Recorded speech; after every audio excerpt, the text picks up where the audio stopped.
Saya non-Muslim, saya Kristen. Apa dasarnya dibilang Taliban? Pengurus wadah pegawai di wadah pegawai itu ada yang Buddha, ada yang Hindu, dari suku dari Sabang sampai Merauke ada. Apa yang dimaksud Taliban?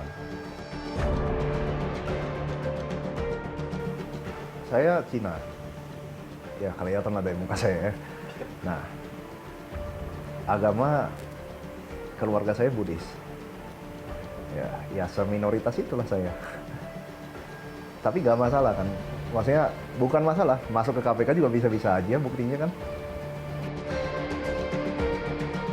Oh, saya bukan Taliban, saya Saliban. Akhirnya saya bawa bercanda saja hal seperti itu, karena memang tidak ada yang seperti itu.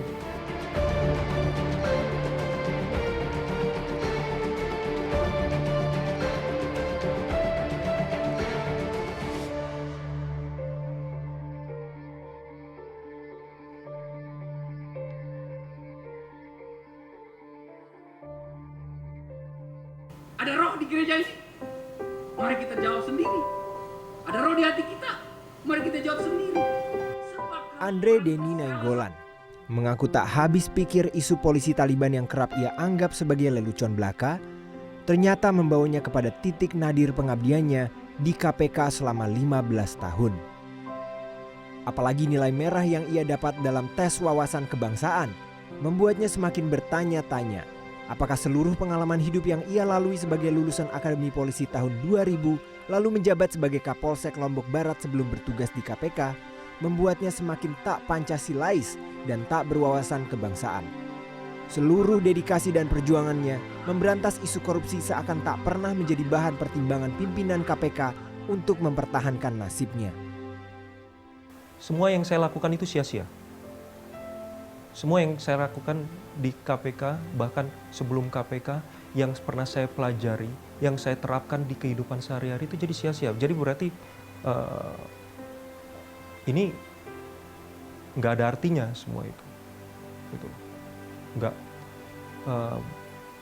Ketika saya melepas seragam Polri, terus demi menjaga keberlangsungan KPK saat itu saya melepaskan cita-cita yang saya pikir adalah untuk pribadi, yaitu menjadi seorang berkarir di kepolisian sampai pada level tertentu, mungkin berharap saya bisa jadi jenderal kalau bisa. Itu saya lepas. Jadi itu semua runtuh. Jadi kecewaannya adalah semua runtuh yang saya bangun, integritas yang saya bangun, yang saya juga sampaikan delivery ke keluarga, saya ajarkan ke keluarga kayak begini. Sikap kita harus begini. Karena itu juga cerminan di kantor, dan supaya itu juga jadi cerminan di rumah, nanti kita bisa disebarkan juga di lingkungan keluarga lebih besar lagi, di lingkungan rumah juga lebih besar lagi. Itu runtuh lewat situ. Dan yang paling menyakitkan adalah berarti saya akan membawa stigma itu ke depan. Bahwa saya bukan seorang yang berwawasan kebangsaan. Saya khawatirkan itu.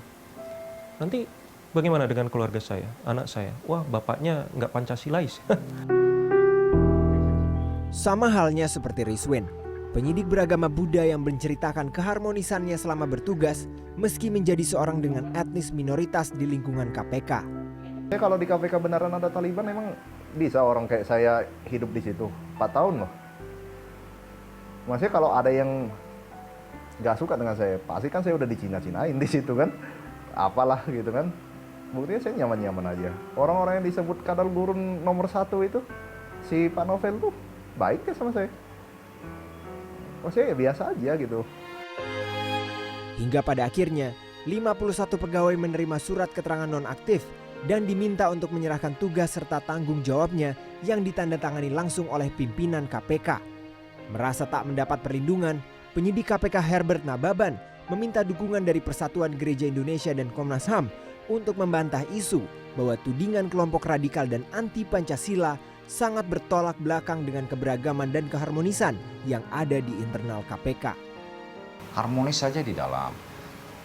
Kita bekerja dalam satu tim ataupun dalam ruangan, di dalam pekerjaan kita tidak ada perbedaan antara suku, antara agama, tidak ada. Kita berbaur sama semua. Yang menjalankan agama Islam silakan menjalankan agama, yang Kristen akan menjalankan ibadahnya ya silakan, baik yang Hindu juga seperti itu, tidak ada perbedaan. Dan tidak ada di dalam kita mengkotak-kotakan seperti itu. Hubungan kita, toleransi di dalam berjalan. Yang pada teman-teman Nasrani, kebetulan saya agama Kristen, nanti menjelang Natal merayakan ibadah Natal atau perayaan Natal berjalan.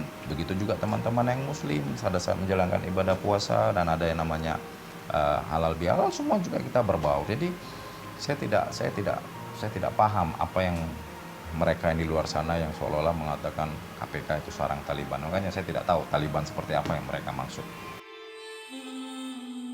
Sebagai ujung tombak KPK yang selalu menjaga integritas lembaga, ketiga penyidik ini bukan hanya tak mendapatkan apresiasi yang senilai dengan seluruh upaya dan ancaman selama mengungkap kasus besar, melainkan berakhir dengan tuduhan anti Pancasila dan kelompok radikal yang tak sekalipun mereka rasakan selama mengabdi di KPK.